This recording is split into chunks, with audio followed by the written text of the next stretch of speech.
So Kristi Noem, let's talk about her. She's the South Dakota governor. She's potentially a Trump VP pick, and she apparently wears puppy murder like a badge of honor. Let me explain. Right, so The Guardian got a copy of her new book, No Going Back: The Truth on What's Wrong with Politics and How We Move America Forward. And in it, she describes taking Cricket, her 14-month-old female wire hair pointer, on a pheasant hunting trip with older dogs to begin training her. And she says Cricket went out of her mind with excitement, chasing all those birds and having the time of her life. So she then tried calling the dog, then using an electric collar, but neither worked. And then on the way home, while Noem stopped to talk to a local family, Cricket escaped the truck and attacked the family's chickens. They're describing it as grabbing one chicken at a time, crunching it to death with one bite, then dropping it to attack another. When Noem grabbed the dog, it whipped around to bite her. With her writing, "I hated that dog," and saying that Cricket had proved herself untrainable, dangerous to anyone she came in contact with, and less than worthless as a hunting dog. And so what did she do? Well, she took advantage of the Second Amendment, taking that puppy out back to a gravel pit and putting her down Old Yeller style. Writing, it was not a pleasant job, but it had to be done. Though notably, that was not the end of it. Because apparently she was like, well, while I'm at it, I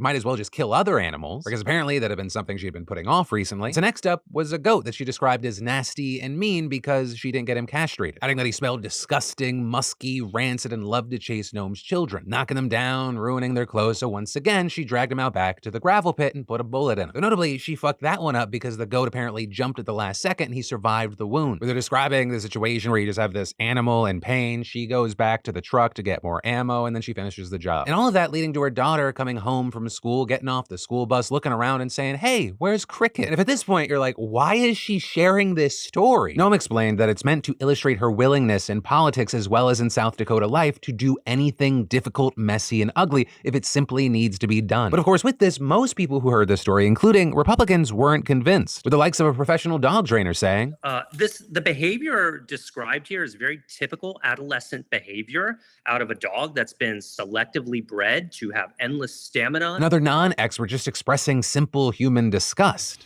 I would just like to point out that there are other ways, even God forbid if you have to put a dog down, you could take it to a vet and have it done humanely and not shoot it down Breaking Bad style in a gravel pit in the field in Albuquerque, New Mexico, but you do you. This is virtue signaling for Republicans. Journalistically, I know that I need to sort of say, you can't kill a dog or a goat like that.